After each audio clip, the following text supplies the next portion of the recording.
Selamat pagi Bapak Ibu yang dikasihi oleh Tuhan. Kembali pada pagi hari ini kita akan merenungkan bagian dari firman Tuhan yang saya ambil dari 1 Yohanes pasal yang pertama ayat 5 sampai yang ke-7.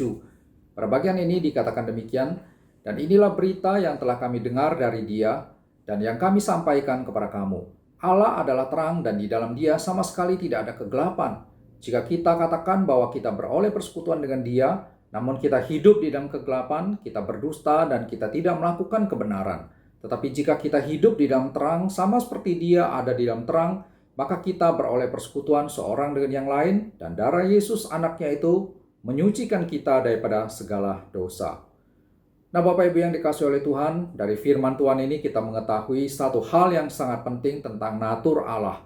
Sebagaimana yang dikatakan oleh firman Tuhan tadi, kita tahu sekali bahwa natur Allah adalah terang adanya.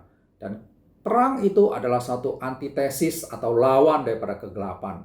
Itulah sebabnya di mana ada terang, maka kegelapan pasti akan lenyap. Sama seperti misalnya pada waktu kita ada di malam yang gelap, pada waktu kita ada di tengah-tengah ruangan yang begitu gelap gulita, yang sampai tangan di depan kita pun kita tidak tahu dan kita tidak bisa melihatnya. Nah, begitu kita menyalakan saklar lampu yang ada di ruangan itu dan terang menjadi sesuatu yang menguasai ruangan itu, maka kegelapan sudah menjadi hal yang tidak ada, lenyap dan sirna sama sekali. Demikian juga dengan Allah, kalau dikatakan oleh Alkitab bahwa Dia punya satu natur sebagai terang, maka konsekuensinya adalah kita mengetahui dengan jelas bahwa Dia merupakan pribadi yang maha kudus, maha benar, dan maha mulia. Sehingga tidak mungkin Allah yang adalah terang itu dengan natur yang sedemikian luar biasa bisa bertoleransi terhadap hal-hal yang berdosa dan hal-hal yang jahat adanya. Nah, Bapak Ibu, pada waktu kita percaya kepada Tuhan Yesus, maka kita masuk di dalam satu relasi dan juga persekutuan dengan Allah yang adalah terang itu. Dan kalau kita mengerti dengan jelas satu prinsip Alkitab, bahwa persekutuan dengan Allah itu adalah satu anugerah. Dan di dalam Alkitab juga dikatakan bahwa setiap kali anugerah ada disebutkan, maka di sana pasti ada unsur tanggung jawab yang dituntut oleh Allah daripada manusia yang menerima anugerah tersebut.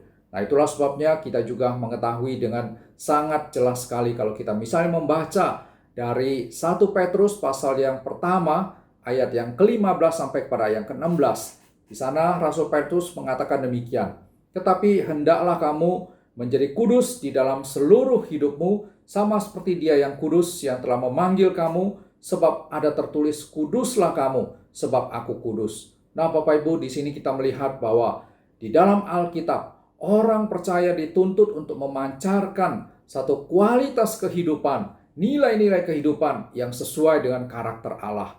Pada waktu kita membaca 1 Petrus tadi, kita tahu bahwa Allah itu kudus adanya. Dan karena Allah itu kudus, maka kita yang menjadi orang percaya, yang menerima anugerah keselamatan dalam Tuhan Yesus Kristus, maka kita dituntut untuk menjadi orang yang bisa di dalam kehidupan kita ini, di dalam kelakuan, di dalam perkataan sikap hidup kita, memancarkan sikap-sikap yang sesuai dengan karakter Allah yang adalah kudus tersebut. Nah, sama demikian juga dengan apa yang dikatakan oleh Rasul Yohanes bahwa Allah itu adalah terang, maka kita ketahui bahwa kalau kita mengakui kebenaran Allah itu adalah terang, karena firman Tuhan mengatakan demikian tentang natur Allah, maka pengakuan kita tersebut harus senantiasa disertai dengan satu kelakuan yang sesuai, satu kelakuan yang cocok, yang sepadan dengan isi pengakuan kita.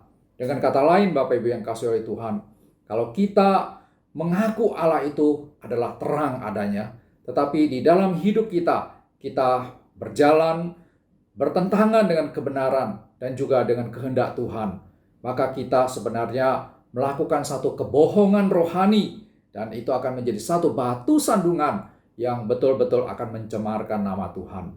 Nah, disinilah kita betul-betul harus hati-hati bahwa di dalam kebenaran firman Tuhan yang kita tahu, Allah yang bernatur sebagai terang itu selalu menuntut kita untuk memancarkan di dalam kehidupan kita, di dalam perbuatan kita, pengakuan tentang keberadaan Allah sebagai terang senantiasa harus disertai dengan kelakuan yang selaras dengan natur diri Allah. Supaya dengan demikian, maka kita sebagai pengikut Kristus betul-betul mempunyai satu kehidupan yang sungguh-sungguh konsisten antara pengakuan kita dengan kelakuan hidup kita.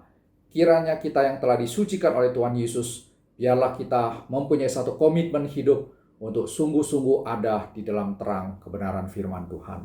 Mari kita berdoa. Bapa, tolonglah kami untuk hidup sebagai anak-anak Tuhan yang sesuai dengan natur Allah yang adalah terang itu, supaya hidup kami senantiasa selaras dengan kebenaran diri Tuhan yang adalah terang. Terima kasih Tuhan. Dalam nama Kristus Yesus kami berdoa. Amin.